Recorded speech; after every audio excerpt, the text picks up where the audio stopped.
देखिए, एक बहुत बड़ा प्रश्न है पढ़े लिखे लोगों के सामने।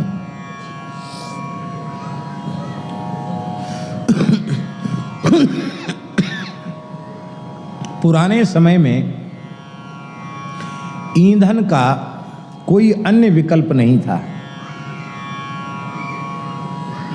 बहुत पुरानी बात नहीं, 50-60 साल पहले भी चूल्हे की लकड़ी के अलावा ईंधन का कोई दूसरा विकल्प नहीं था। हमने गांव में देखा है, सब चूल्हे पर ही सब कुछ बनता था। आज ईंधन के तमाम विकल्प आ गए। गैस सिलेंडर आ गया, बिजली से भी भोजन बन जाता है, सौर ऊर्जा से भी भोजन बनने लग गया। ईंधन के तमाम विकल्प आ गए। इसके बाद भी जंगल सूख गए। अब पेड़ों पर प्रतिबंध ही लग गया कटने पर। पहाड़ों पर सघन वृक्ष थे, वो सब कट गए, सूख गए। नए वृक्ष वहां पैदा नहीं हो रहे हैं। और इतनी फुर्सत किसी को नहीं कि जंगल में लकड़ी काट के लावे।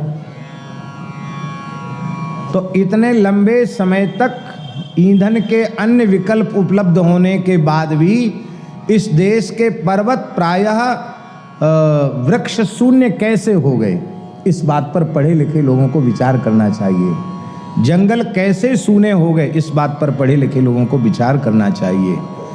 और इसका एकमात्र निर्णय यही है कि प्राचीन काल में हमारे नदियों के तट पर जो वृक्ष होते थे, या जो जंगल होते थे, या जो पर्वत के ऊपर वृक्षादि होते थे, उन पर्वत, वन, ओरण, नदी के तट प्रांत, इनमें बड़ी संख्या में गायें चारा चरती थी। स्वाभाविक रूप से गायें विचरण करती थी और वो गोबर और गोमूत्र का त्याग करती थी। उस गोबर गोमूत्र के कारण ही वृक्ष पर्वतों पर भी हरे भरे थे। और आज वो सब सूख गए।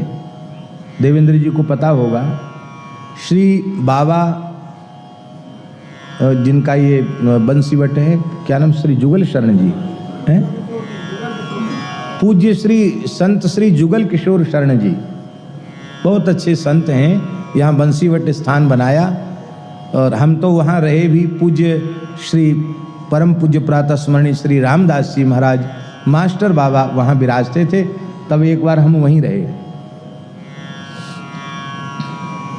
उन्होंने गिरिराज जी की तलहटी में वृक्षों को हरा भरा करने का बहुत काम किया। उन्होंने स्वयं हमको बताया कि जो पुराने वृक्ष सूख रहे थे और उनको खूब औषधियों का प्रयोग किया गया, वृक्ष हरे नहीं हुए।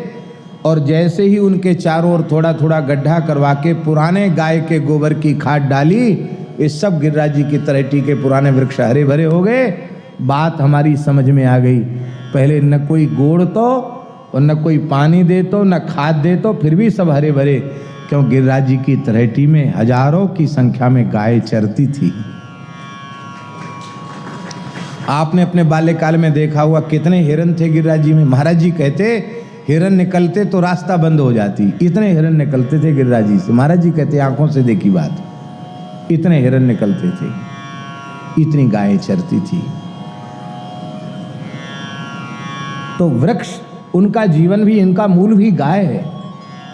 गोबर गोमूत्र ये पृथ्वी का आहार है। गाय पृथ्वी का स्वरूप है। आप गाय को बढ़िया पौष्टिक आहार दोगे तो दूध देगी गाय, चारा ही नहीं दोगे तो गाय दूध कहाँ से देगी। पृथ्वी हमें सब कुछ देगी, पर पृथ्वी की खुराक हमें पृथ्वी को देनी पड़ेगी। पृथ्वी की खुराक है गोबर गोमूत्र, ये पृथ्वी की खुराक है। पूज्य बाबा श्री ठाकुरदास जी कहते थे, गोबर ये गाय माता का बर माने वरदान है। यही कहते थे ना बाबा, गोबर, बोले गौ माता का ये वरदान है। गोबर ये धरती के लिए गाय का वर है, वर माने वरदान, ये पृथ्वी के लिए वरदान है। अभी हम प्रयाग क्षेत्र में थे, कथा थी ब्रह्म बाबा के स्थान पर, बड़ा विशाल आयोजन था। सारी व्यवस्था खेत में थी, कुंभ जैसी व्यवस्था थी सब। तो वहाँ पीछे हमारे खेत था ये जो परवल होता है ना, परवल की साग बनती है, तो परवल का खेत था उधर क्षेत्र में। परवल खूब पैदा होता है प्रयाग क्षेत्र में। तो परवल का खेत था, उस खेत के मालिक ने रासायनिक छिड़काव किया कीड़ा वगैरह से बचाने के लिए। तुम तो थे वहां, हम भीतर थे अपने निवास में। हमको बमनसी आने लगी, चक्कर आने लगे और लगे कि उल्टी हो जाएगी। हाँ, फिर हमने पूछा कि ये क्या बात, किसकी गंध आ रही, एकदम बेचैनी हो रही, उल्टी सी आ रही है। तब लोगों ने कहा महाराज कितने लोग उल्टी कर रहे हैं, आपको तो उल्टी सी आ रही है, ये कारण क्या है, इतनी गंध कहाँ से आई? बोले महाराज ये परवल की साग में छिड़काव किया जा रहा है परवल के खेत में। अब डॉक्टर तो कहते हैं कि सबसे ज़्यादा प्रोटीन परवल में होता है, हरा साग खाओ। हमारी तो भैया श्रद्धा पूरी है गई, भैया ये प्रोटीन है कि ये जहर है, ये स्थिति हो रही है। केमिकल का बहुत अधिक प्रयोग हो रहा है उसकी चमक के लिए। केमिकल युक्त रंगों का प्रयोग हो रहा है। केला इतना पवित्र है, केला कदली फल, केला पूजा में केला जरूर लगता है, केला बहुत पवित्र फल है, पुराणों में बड़ी महिमा है केले की, भगवान को बड़ा प्रिय है। और ये भगवान का बनाया हलवा है, न घी न शक्कर की जरूरत पड़ी, ठाकुर जी ने बढ़िया सीरा बना के पैक कर दिया, न घी ज़्यादा न शक्कर ज़्यादा, बढ़िया पौष्टिक आहार। केला खाओ, मस्त हो जाओ।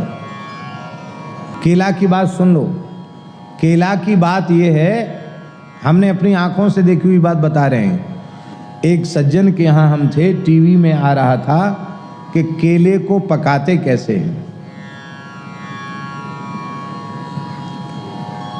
तो अल्कोहल तो आप जानते हैं, मद्य, और वह अल्कोहल जो अब पीने योग्य नहीं रहा, वेस्टेज हो गया, खराब हो गया, वो अल्कोहल ले लिया जाता है, बड़े बड़े टबों में उसको डाल दिया जाता पानी में, और उसमें जैसे केला डालते हैं, हरे डालते हैं, थोड़ी देर में पीले होके निकलते हैं। उसमें टीवी में दिखा रहे थे, नारायण टीवी में दिखा रहे थे ऐसे। मैंने एक महापुरुष के सामने ये बात कह दी, अयोध्या वाले ब्रह्मचारी जी के सामने, जीवन पर्यंत उन्होंने केला स्पर्श ही नहीं किया। हर चीज में ऐसी स्थिति आ गई, हम आपको क्या कहें। इसका मूल कारण है गो आधारित कृषि से हम लोग दूर हो गए। आज किसान धरती पुत्र है, लेकिन फिर भी आत्महत्या करने के लिए मजबूर है। उसका कारण है कि वह पुत्र नहीं कुपुत्र है, क्योंकि धरती माता को अमृत की जगह विष दे रहा है। अपनी माँ को जहर देने वाला पुत्र सुपुत्र कैसे हो सकता है? धरती के लिए अमृत है वेद लक्षणा भारती गाय का गोबर और गोमूत्र, ये धरती के लिए अमृत है, और जो रासायनिक वस्तुएं हैं वो उसके लिए जहर है। श्याम लगे